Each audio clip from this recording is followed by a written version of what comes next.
Well, it is almost the end of July and it's incredible. So, I wanted to talk to a couple of you guys, especially those who are living with autoimmune conditions or hormone imbalances, as to how to get through some of the really hot weather that has been and is going to continue for at least another month, and how to get over some summer colds and kind of deal with the flare-ups.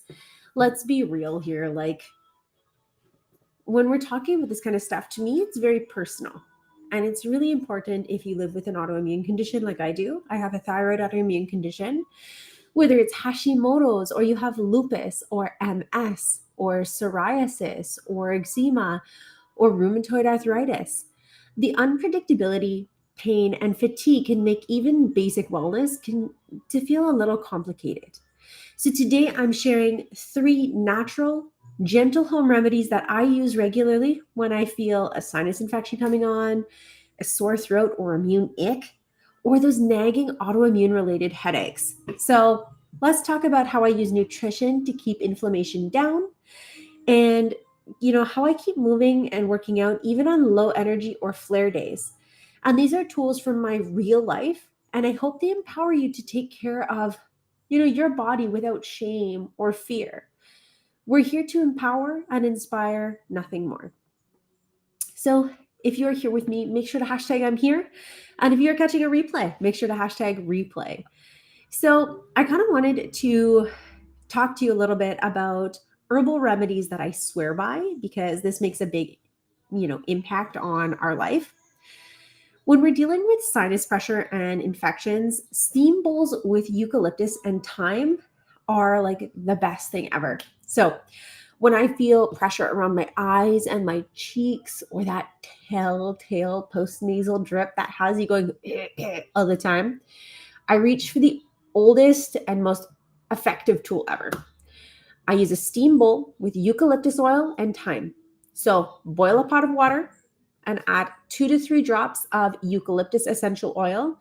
You can get them really cheap, like reasonably sourced. You can get them from like your local health food store, Amazon, wherever it is. They don't have to be the most expensive products, especially like, let's be real, stuff's expensive these days. So get what is most accessible to you. I also add in a pinch of dried thyme. And actually, I don't think most people knew this, but thyme is antimicrobial. So it helps to clear things out. Anyways, you're gonna pour that mixture into a bowl and then cover your head with a towel to inhale all of those vapors. I usually do it between 5 and 10 minutes. It's gonna help open your nasal passages, thin out the mucus, and kill bacteria where there's viruses in kill bacteria and viruses in the sinuses. There's a couple studies, like most of the stuff that I'm mentioning here, by the way, I'm going to proviso it. Always seek medical attention first. This is just stuff that's worked for me anecdotally, so I'm sharing it. This is not to replace a physician or have this as medical advice, okay? One study I did find to help support the use of this is that eucalyptus actually has antimicrobial, anti-inflammatory, and decongestant properties. And a 2010 study published in Respiratory Research found that cineol, which is a compound in eucalyptus, significantly reduced sinusitis symptoms for over 7 days compared to a placebo. So I don't know about you, but I've had like a sinus infection off and on pretty much like 3 times a year. And it's always after I travel or a big shift in change, like seasons. As for thyme, it's naturally antimicrobial, and it also contains thymol, which is used to help fight infections and support respiratory health.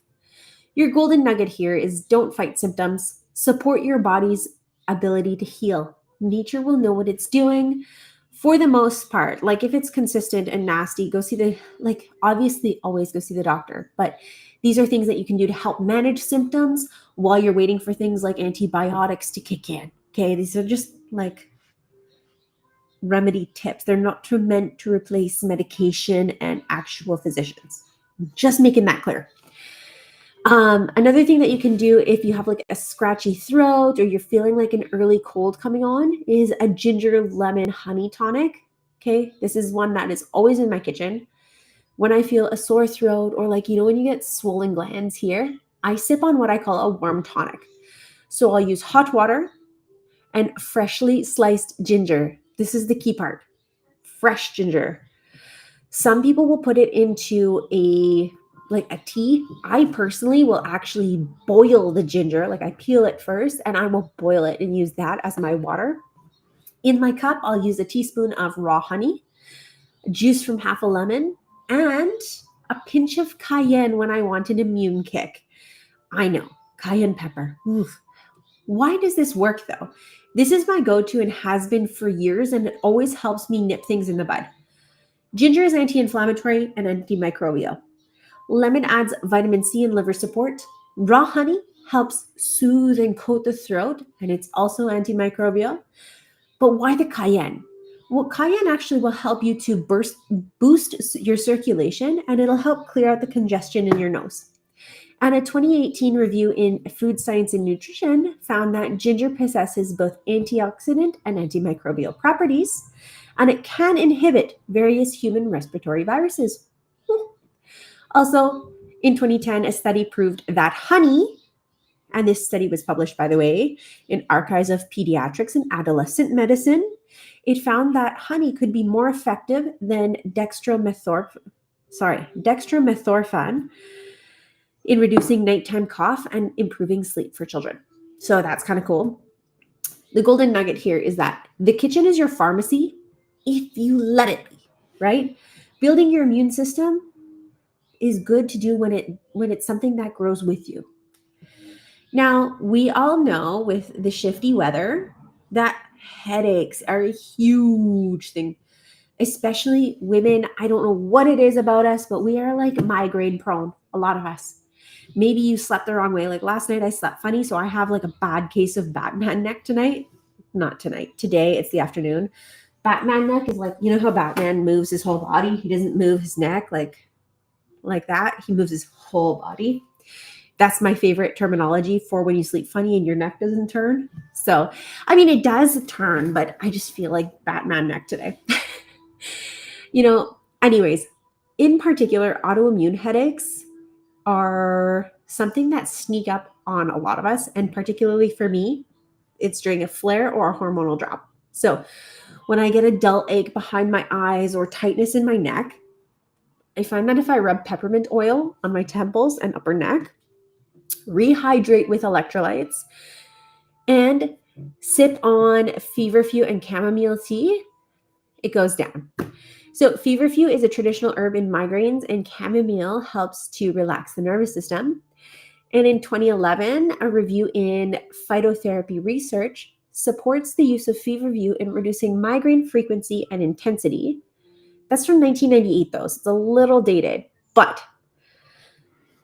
it doesn't hurt to mention that the original study was 98, but the review is 2011. Another study in neurology found that peppermint oil applied topically, so on the skin, provided significant relief for tension-type headaches. That is from 1996. So that one is old. But if it hasn't been, I haven't found any contra. So if there is any, I have yet to find it.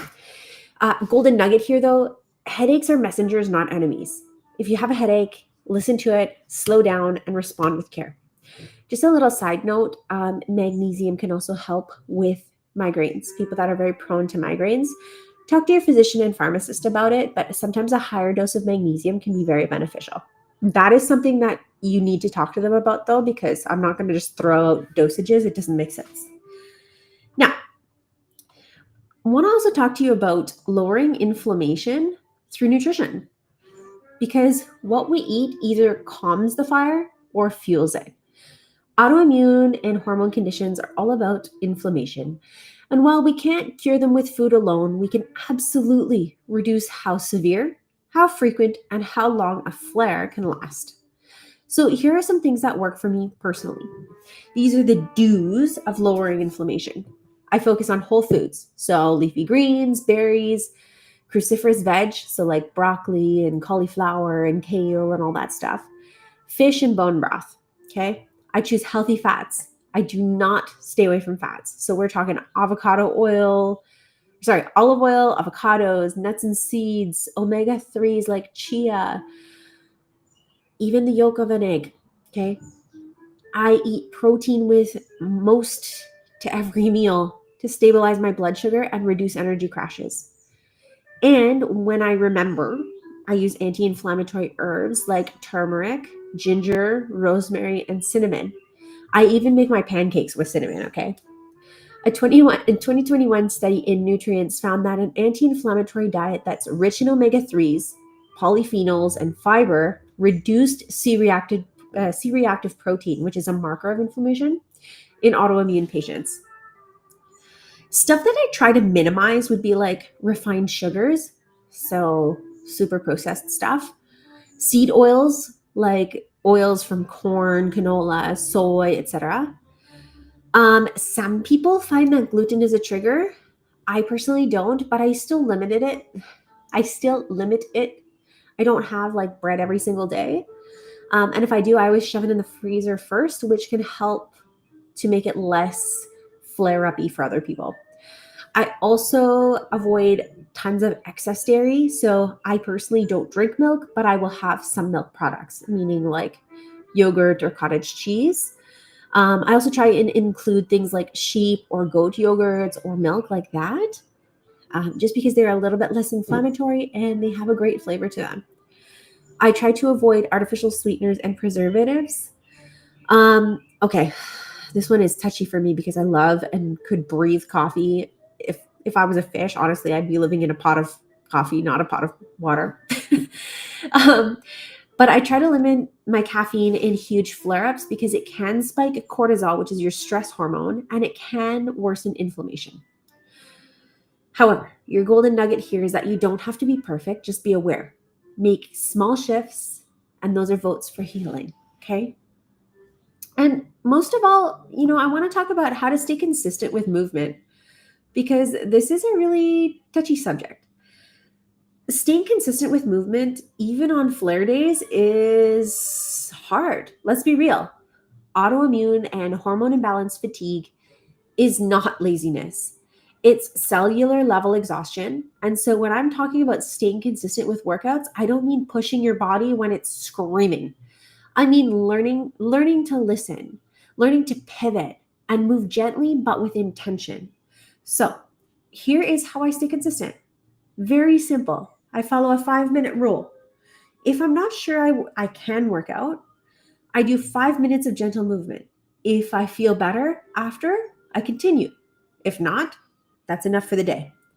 I swap intense sessions for mobility flows or walking on really bad flare up days. I focus on what I can do versus what I cannot, and I track my cycle and immune trends so that I can plan deload weeks like ahead of time. Okay? Even 10 minutes of movement can boost lymphatic drainage. Mitochondria, aka the energy powerhouse in the cell, can improve that health, blood flow, endorphins, hello, mood boost. And a 2020 study in Frontiers in Immunology found that low to moderate intensity exercise significantly reduces inflammatory markers and improves immune regulation in people with autoimmune conditions. Bottom line here, your golden nugget is that movement is medicine, and the right dose is going to change daily for you. You just have to learn to listen. So, you know, that's the big thing here. Um, I guess I want to recap. Here's what I do when I do feel a flare brewing. I use natural remedies to fight off infection and discomfort. I support my immune system with nourishing food as much as possible. Some days it's a crapshoot. It happens. And I keep moving in ways that feel good, not punishing.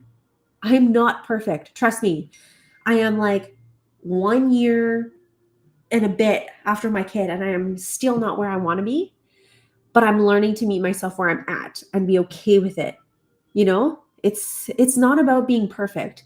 These practices though give me more good days than bad ones, and that's a win. I'm healthier now than I was 3 years ago. 3 years ago, I was in a really bad spot. I had eczema up and down my arms, up on my face. Like it was awful. So if I have less flare-ups and way better skin these days, like I'm not wearing foundation or anything. I never do in my videos because my skin doesn't tolerate it. If you look at videos from me from 2 years ago, my face was a red blob. It wasn't great. Anyways, what I'm getting at is that these practices have given me a lot more control over my health, and that's a huge win. If this helped you, please drop a little heart emoji, share it with a friend who's struggling, or drop something that worked for you. Let me know what works for you so that we can kind of compile this all together and have a nice thread going for other people to lean on. Let's keep learning to live well, even with the cards that we've been dealt. Have a kick-ass rest of your day, my friends, and just know I adore you and I look forward to hearing